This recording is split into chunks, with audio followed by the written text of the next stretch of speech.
कडे आता काँग्रेसनं लगेचच आत्मचिंतनाला सुरुवात केली आहे। काँग्रेसची एक तातडीची बैठक सुरू झालेली आहे। विजय वडेट्टीवार, पटोले, थोरात तसंच सातव यांच्यामध्ये ही बैठक आहे। काँग्रेसची तातडीची बैठक सुरू झालेली आहे। काँग्रेसची मतं फुटल्याचं बोललं जातं आणि नेमकी कोणती मतं फुटली याचा विचार आता काँग्रेसला करावा लागणार आहे। आणि विधानसभा निवडणुकीच्या पार्श्वभूमीवर काँग्रेससाठी एक चिंतेची बाब म्हणावी लागेल, कारण लोकसभेत सर्वाधिक जागा मिळवत मोठा पक्ष म्हणून काँग्रेसनं लौकिक संपादन केला होता आणि दुसरीकडे लगेचच त्याच्या पुढच्या महिन्यात ज्या पद्धतीनं विधान परिषद निवडणुकीत काँग्रेसची पिछेहाट झाल्याचं दिसतंय, जवळपास 6 मतं फुटल्याचं दिसतंय आणि ही 6 मतं नेमकी कोणती असतील याचा शोध काँग्रेसला घ्यावा लागणार आहे। आणि कशी मतं फुटली याबद्दल सुद्धा काँग्रेसला चिंतन करावं लागणार आहे, त्यावर उपाययोजना करावी लागणार आहे। काँग्रेसची तातडीची बैठक सुरू झालेली आहे। या घडीची ही अपडेट आपण पाहतोय।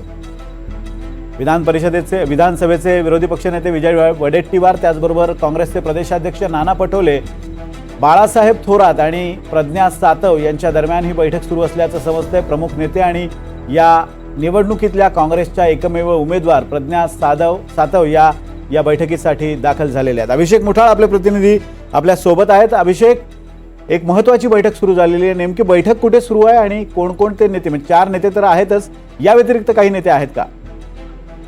विधिमंडळामध्ये ही सगळी बैठक जी आहे ती आता आपल्याला सुरू असल्याचं कळतं आहे। जे काँग्रेस पक्षाचं कार्यालय आहे तिथेच ही बैठक सुरू आहे। एकूणच विचारमंथन पराभवावर होताना दिसतं आहे। सोबतच जी मतं फुटली आहेत त्यावर देखील चर्चा होत असल्याचं कळतं आहे।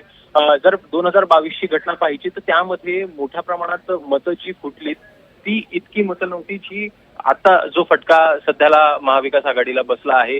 जागा तरी आता सध्याला कमी आपल्याला दिसत असल्या तरीही मतांची संख्या जी आहे ती सध्याला फुटल्याचं ही मोठी आहे। त्यामुळे कुठंतरी फटका जो आहे तो जयंत पाटील यांना बसलेला आहे आणि त्यावरच सध्याला विचारमंथन सुरू असल्याचं कळत आहे। नेमका आता या सगळ्या बैठकीमधनं काय आउटपुट बाहेर येतंय हे बघणं महत्वाचं असणार आहे। या बैठकीला प्रदेशाध्यक्ष नाना पटोले असतील, विजय वडेट्टीवार असतील, प्रज्ञा सातव ज्या आता नवनिर्वाचित आमदार आहेत त्या देखील या बैठकीसाठी उपस्थित असल्याचं कळत आहे।